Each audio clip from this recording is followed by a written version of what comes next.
बघा, पाचवं प्रकरण आहे चौकोन रचना। 10वं वाक्य आहे, संलग्न बाजू व त्यामधील कोन दिला असता समांतरभुज चौकोन काढले। प्रश्न बघा, 6 सेंटीमीटर व 4 सेंटीमीटर संलग्न बाजू व त्यामधील कोन 55 अंश असणारा समांतरभुज चौकोन काढा। बघा मित्रांनो, आपल्याला दोन संलग्न बाजू दिलेले आहे आणि त्यामधील 55 अंशाचा कोन दिलेला आहे। अशा वेळेस कसा समांतरभुज चौकोन काढायचा ते बघूया। पट्टी घ्या नेहमीप्रमाणे। ओके, पट्टीच्या सहाय्याने आपल्याला दोन संलग्न बाजू दिले, त्यापैकी जी मोठी बाजू आहे ती बाजू घ्या। किती आहे? 6 सेंटीमीटर। पट्टीने घ्या बरोबर 6 सेंटीमीटर मापाची ही बाजू काढा। त्याला बिंदू त्याचे निश्चित करा। केले, इथे नाव द्या ए, इथे नाव द्या बी। ओके, आता आपल्याला त्यामधील जो कोन आहे 55 अंशाचा कोन मापक घ्या। ए बिंदूवर 55 अंशाचा कोन काढा।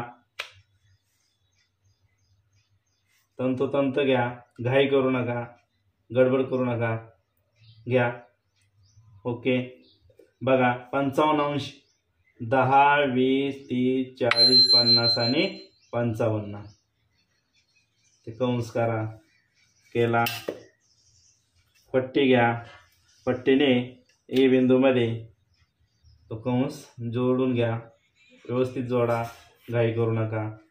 असा जोडला, तुम्ही 55 अंशाचा कोन काढलाय म्हणून या ठिकाणी 55 अंश लिहा। कोन 55 अंश लिहिला। ह्या रेषेला नाव द्या एम नाव द्या, इथे नाव द्या एम, दिलं नाव। आता आपल्याला दुसरी एक संलग्न बाजू दिलेली आहे, किती? 4 सेंटीमीटर। कंपासमध्ये 4 सेंटीमीटर अंतर घ्या, तंतोतंत घ्या, घाई करू नका। हे बघा, तंतोतंत अंतर घ्यायचं आहे। घेतलं 4 सेंटीमीटर अंतर। ओके, आता काय करा, ए बिंदूवर कंपासचं टोक ठेवा, 4 सेंटीमीटर अंतरावरती कंस करा। केला, कंपास उचला, बी बिंदूवर ठेवा, 4 सेंटीमीटरचं अंतर घेऊन म्हणजे एवढीच त्रिज्या घेऊन हे अंतर न बदलता बी बिंदूतून वरच्या बाजूला कंस करा। केला कंस। आता दुसरी जी बाजू आहे संलग्न ही किती आहे? 6 सेंटीमीटर। म्हणून कंपासमध्ये ए बी एवढं अंतर घ्या, कारण आपण ए बी 6 सेंटीमीटर लांबीची काढलेली आहे। घेतलं ए बी एवढं अंतर, तंतोतंत घ्या, घेतलं। ओके, आता या ठिकाणी हा जो छेदनबिंदू आहे त्याला नाव देऊन घ्या अगोदर। काय नाव द्यायचं? डी नाव देऊ। दिलं नाव डी। ओके, डी नाव दिल्यानंतर तुम्ही ए बी एवढं अंतर घेतलंय।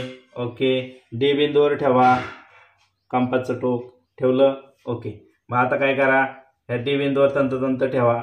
हा बी बिंदूतून तुम्ही कंस केला होता तो डी बिंदूतून अशा प्रकारे छेदून घ्या आणि मग याला नाव द्या, इथे सी नाव द्या।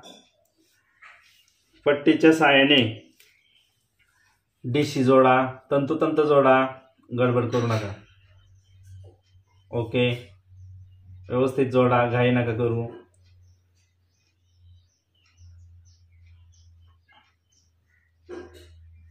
जोडला, त्याचप्रमाणे बीशी जोडा, जोडलं। अशा प्रकारे दोन संलग्न बाजू आणि एक कोन दिला असता समांतरभुज चौकोन काढता येतो। समांतर म्हणजे काय? दोन्ही बाजू या समान असतात समोरासमोरच्या, त्याला समांतरभुज चौकोन म्हणतात। मग अशा प्रकारे समांतरभुज चौकोन रचना करता येते। समजलं? ओके।